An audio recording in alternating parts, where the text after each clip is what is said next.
Namoz o'qiyotgan paytda mushuk keldi. Assalomu alaykum hurmatli tomoshabin.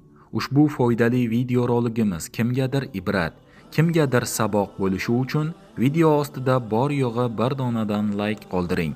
Siz bu bilan ushbu video roligimiz boshqalarga ham yetib borishiga o'z hissangizni qo'shgan bo'lasiz. Barchangizdan Alloh rozi bo'lsin. Inson namoz o'qiyotganida oldidan mushuk o'tib ketsa, namoz buziladimi? Namoz o'qiyotganda mushuk o'tib ketsa, namozning buzilishi haqida o'rtacha ijtimoiy fikrlar mavjud. Islomiy fiqhda ko'plab olimlar mushukning o'tishi namozni buzmasligini aytadilar.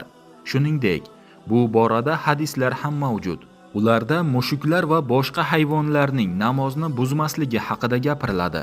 Masalan, Imom Ahmad ibn Hanbal va boshqa bir nechta olimlar mushuk o'tganida namoz buzilmaydi, chunki ular odamlarning mehmoni sifatida qaraladi.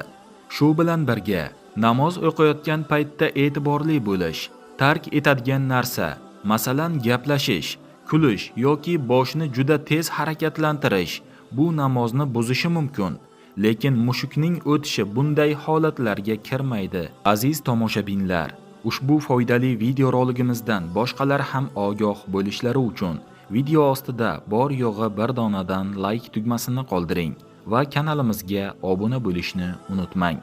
Bundanda qiziqarli video roliklarimizni ko'rib borish uchun albatta ushbu amallarni bajarishingizni so'raymiz.